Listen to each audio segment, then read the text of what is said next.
Today was my 35th birthday. I woke up feeling the usual aches and pains that came with my chronic illness, a constant companion since childhood. As the CEO of a thriving tech startup, I usually masked my pain with work and caffeine, but not today. Today felt different, heavier somehow.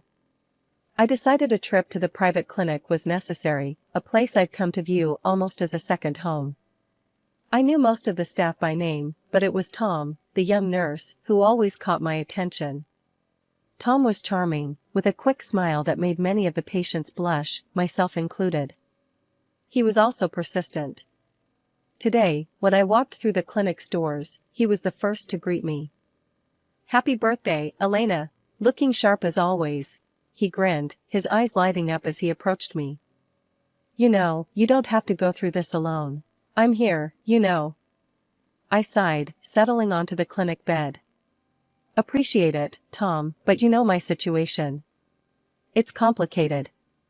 As Tom prepared the drip, he didn't miss a beat. "I don't care about your illness, Elena. I like you. Whenever you're ready to talk about us, I'm here." As Tom busied himself with the charts, I tried to focus on the positives. I was successful, I was independent, but as much as I hated to admit it, I was lonely too. The day dragged on with the usual rounds of tests and doctor's visits. By late afternoon, I was ready to head back home, but Tom had other ideas.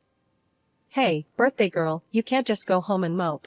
Let's grab dinner, my treat. Let's celebrate you," he insisted. I hesitated.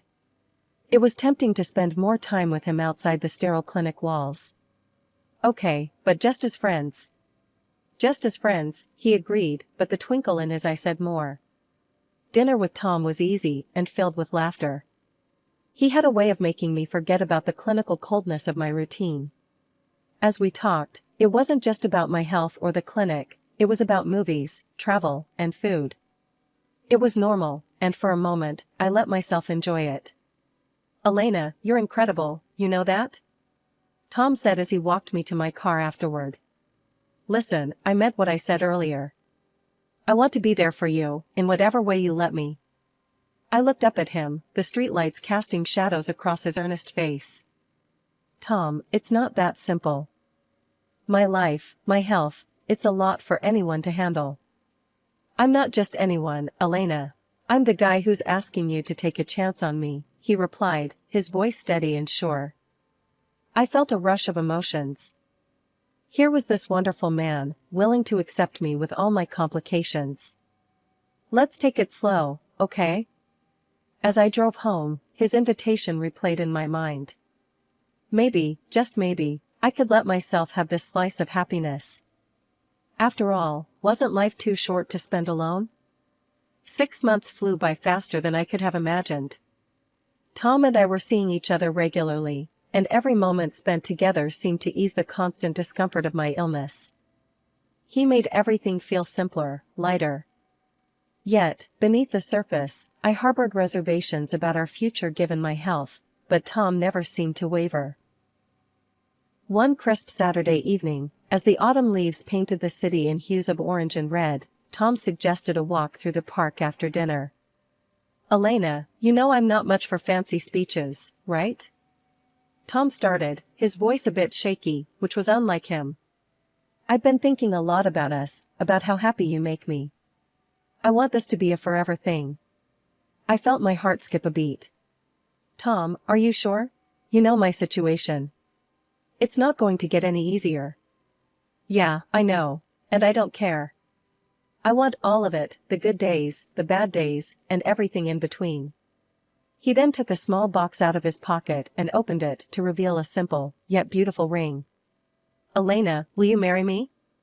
The proposal caught me off guard. I knew I loved him, but commitment at this level was something I hadn't allowed myself to consider seriously because of my health complications.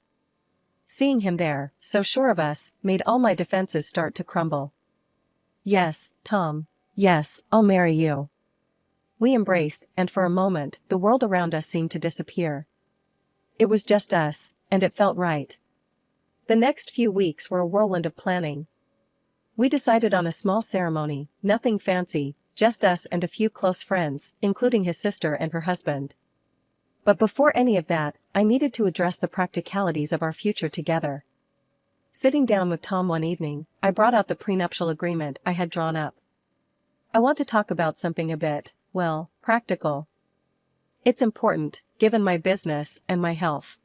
Tom nodded. Anything, Elena. I handed him the papers. It's a prenup. He took the documents, scanning them briefly before looking up at me with a smile. If that makes you feel secure, I'm okay with it. I'm not here for the money, Elena. I'm here for you. And you're sure? You're really sure about this? I pressed, needing to hear it just one more time. Absolutely, he assured me, signing the document without a second thought. Now, can we go back to planning our tiny wedding? Yeah, we can, I replied, feeling a mixture of relief and love. Tom's easy acceptance of the prenup reassured me of his intentions and commitment. Our wedding day was simple and perfect. The City Hall ceremony was quick, and the only people present were those we loved most. Standing there, exchanging vows with Tom, I felt a surge of hope. Maybe, just maybe, life was giving me a chance to have something beautiful, despite everything. Life after our quiet little wedding was, for a while, pretty close to what I'd imagined as perfect. Tom and I settled into our new life together, and he took over running the household. It was a nice change. I'd come home to incredible smells wafting from the kitchen, and the place looked spotless. The first few months felt like we were in some sort of honeymoon phase that just kept going. But about a year in, things started to change subtly. I noticed that Tom seemed a bit off. His enthusiasm for things around the house began to wane, and he seemed more withdrawn. At first, I chalked it up to the adjustment of living together, or the end of the honeymoon phase, but the shift was palpable. One day, I came home early to surprise him with news about a potential new client for my business. I walked in, expecting to find him bustling around in the kitchen or maybe sorting out the laundry. Instead, the house was quiet, too quiet. Puzzled, I walked towards the kitchen, and that's when I heard it, voice. I paused by the door, listening. A woman's voice, cheerful and unfamiliar, chatting away as if she owned the place. Pushing the door open, I saw a middle-aged woman, humming as she chopped vegetables.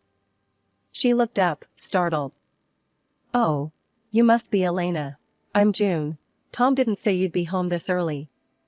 June? And who exactly are you? I managed to keep my voice steady, despite the shock. I'm the housekeeper. Tom hired me about a year ago.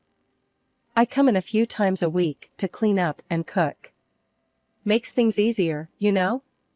She smiled, clearly unaware of the bomb she'd just dropped. A housekeeper? For a year? And I had no clue? I felt a mix of anger and betrayal boiling inside me, but I kept it together. Right, I see. Thanks, June. Would you mind giving us a moment? Of course. She wiped her hands and left the room. When Tom came home, he found me sitting in the living room, still processing everything. His face fell the moment he saw my expression. Who's June, Tom? I asked bluntly. Tom hesitated, then sighed. She's the housekeeper. Look, I meant to tell you, but I thought you'd be upset about me not doing the stuff around the house myself. Upset? Tom, you think I'd be upset about who cleans or cooks? I'm upset because you lied, because you thought this was something you had to hide. My voice rose with every word. I know, and I'm sorry. It started small, and then I just didn't know how to bring it up without making it a big deal. It seemed easier to just keep it going. He tried to explain, looking genuinely remorseful. Easier for who, Tom? Because this doesn't feel easy for me. I shot back. We talked it out that night. He apologized, and I tried to understand his perspective. But something had shifted between us, a small crack that made me wonder what else he might not be telling me. Things smoothed over a bit after that, but the seed of doubt had been planted. Tom continued to be great at making dinner and keeping the house in order, but now I knew he wasn't the one actually doing all the work. It felt like our roles were clear. I worked, and he managed the home, except he didn't really manage it, he outsourced it. And yet something about Tom's behavior was off, and it wasn't just the hidden housekeeper issue. His late-night whispers on the phone, his sudden need for privacy, and his constant excuses for needing more money, it all added up to something sinister. So, I did what any self-respecting woman with my resources would do. I hired a private detective.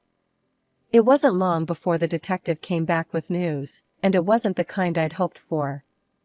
Tom was spending most of his days at a casino, and the sums of money he was losing were staggering. I felt a mix of relief and despair, relief that there wasn't another woman, but despair at the size of his deception. That evening, when Tom came home, I was waiting for him in the living room, the detective's report in hand. He tried to kiss me hello, but I stepped back, holding up the papers. "Care to explain this?" I asked, my voice cold and more composed than I felt. Tom sank down onto the sofa, burying his face in his hands. "I didn't mean for it to get this out of hand. It started small, just a way to blow off some steam. But it got bigger, and I didn't know how to stop." "And you thought the best way to deal with it was to lie to me? To steal from me?" My voice was rising now, my temper flaring. "I'm sorry, Elena. I'm so sorry. I need help. I want to quit, I swear. I need your help to get out of this mess." His voice was desperate, pleading. I took a deep breath, trying to calm the storm inside me. "I'll help you, Tom, but this is the last time. You need to get treatment for your addiction, and you're going to sign a receipt acknowledging the debt I'm paying off. It's $50,000, Tom." $50,000. Tom nodded miserably. "Yes, anything you say. I'll do it. I'll get help." We arranged for him to start treatment the following week. But just when I thought we might be finding our way back to some sort of normalcy, Tom dropped another bombshell. Out of the blue, he said, "Elena, I've been thinking, maybe we should have a baby. It might bring us closer." I stared at him, incredulous. "A baby? Tom, you know I can't. It's not just risky, it could be fatal for me." He quickly tried to backpedal. I know. I just thought, never mind." But the idea didn't go away. It kept coming up, more and more. Even his sister, an obstetrician, called me about it. "You should reconsider, Elena. Having a baby is the most natural thing. Don't be selfish." "Selfish? You're a doctor. You know my condition. How can you even suggest such a thing?" I was furious. She scoffed and hung up on me. The conversation left me shaken. How could they be so callous, so cruel? Months of tension and unresolved arguments had frayed my nerves, but nothing could have prepared me for the scene I walked into that fateful day. I returned home earlier than usual, my steps quickening with the anticipation of a quiet evening. Instead, I opened the door to chaos, boxes piled up, and Tom's sister, Lisa, and her husband, Mark, arranging their belongings around my living room. "What the hell is going on here?" I demanded, my voice cutting through the noise. Lisa turned to face me, an unnerving calmness to her demeanor. "Oh, we're moving in, Elena. This is Tom's place, and you should really start packing your things." My eyes flicked to Tom, searching for some sign of confusion or disagreement on his face, but there was none. Instead, he met my gaze with a look that chilled me to the bone. "Elena, I can't do this anymore. You've been manipulating and controlling me for years. It's over," Tom declared, his voice cold and distant. I stared at him, dumbfounded. "Manipulating you? Tom, what are you talking about?" "You heard him," Mark chimed in, his voice just as harsh. "He's done being your slave." Tom stepped forward, a stack of papers in hand. "Here are the divorce papers. I'm also filing for compensation for years of emotional abuse and alimony. I need to look after my well-being now." The room spun as I took the papers from his hand. This was a nightmare. I glanced through the documents, each word a betrayal. But rising panic gave way to a steely calm. I let out a laugh, short and devoid of humor. Well, you're in for a surprise. But go on, think what you want. You'll be hearing from my lawyer. Without another word, I went to our bedroom, packed a suitcase with essentials, and prepared to leave. There was no point in arguing. The man I had married, the man I thought I knew, was gone. I drove away from the apartment and headed toward the elite cottage village where I had a house waiting, a home that was truly mine, bought long before Tom entered my life. As I passed the familiar gates and nodded to the guards, a weight lifted off my shoulders. The house was exactly as I left it, spacious, quiet, and tailored to my needs. It had always been my sanctuary, a place I had prepared for my future, knowing my health might take a turn for the worse. As night fell, I made a few phone calls, informing my closest friends of the situation and reassuring them I was okay. My lawyer was up next, ready to discuss our strategy. Tom and his outrageous claims would not go unchallenged. A few days after settling into my sanctuary, I was startled by a frantic call from Tom. His voice, laced with panic and fury, blared through the phone. "Elena, you've set me up. This is some kind of sick game to you, isn't it?"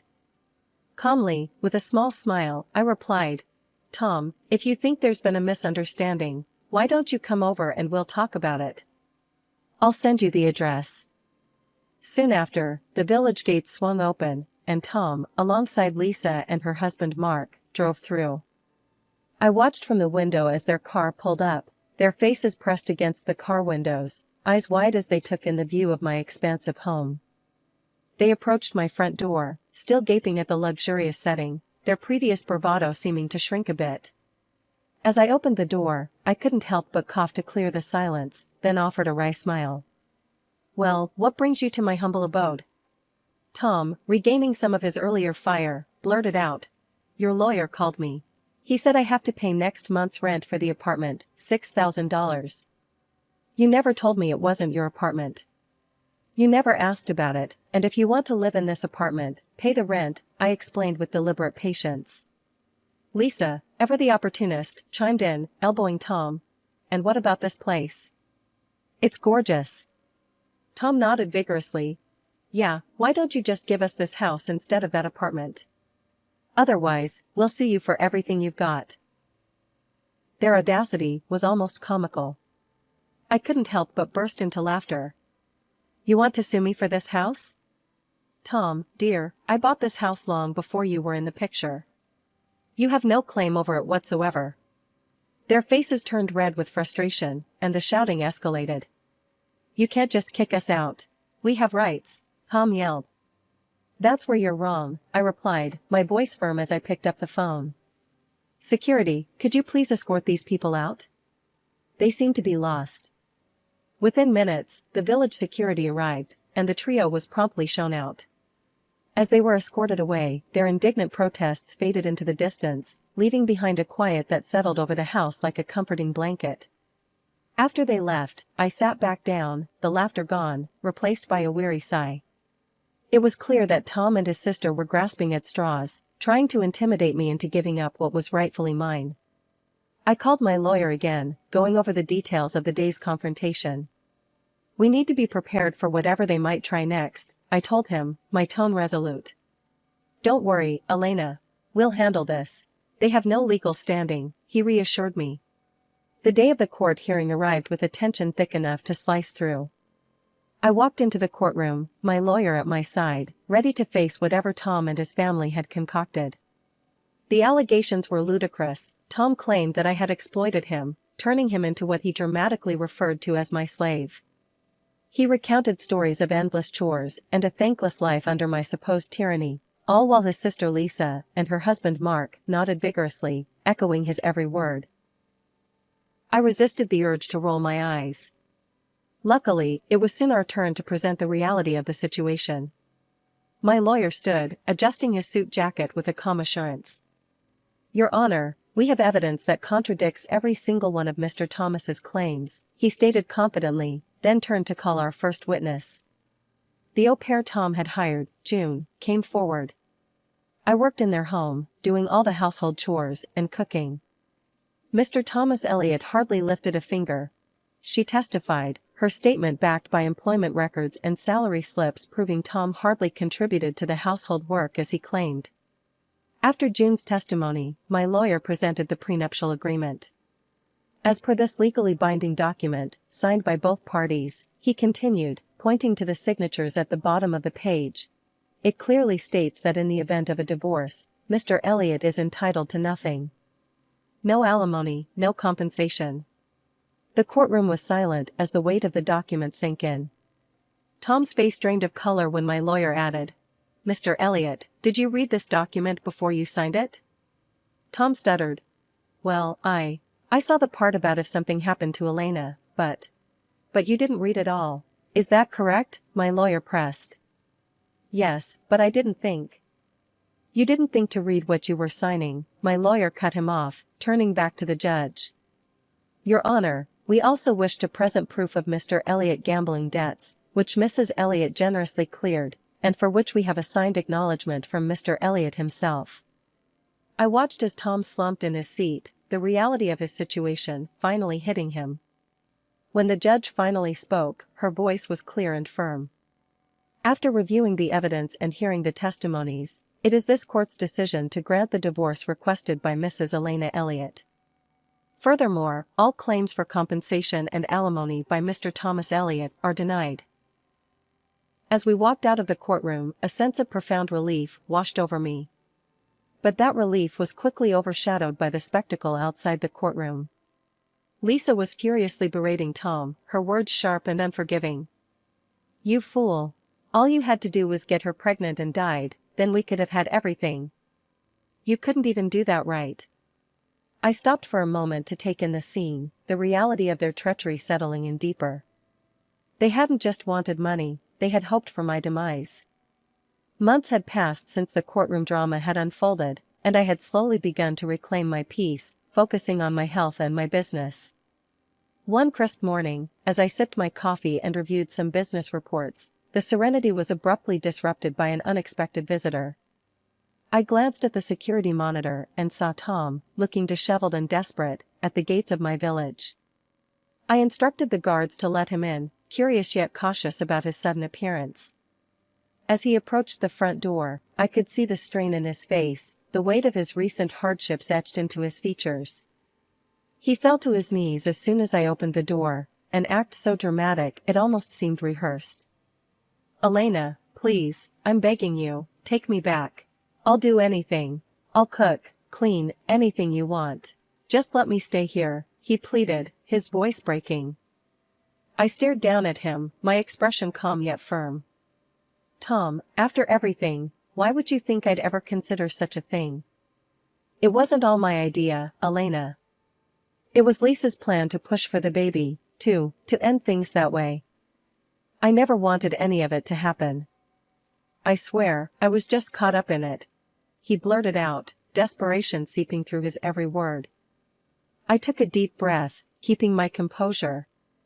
"Tom, what you're failing to understand is that it's not just about what happened, or who planned what. It's about trust. And you broke that beyond repair.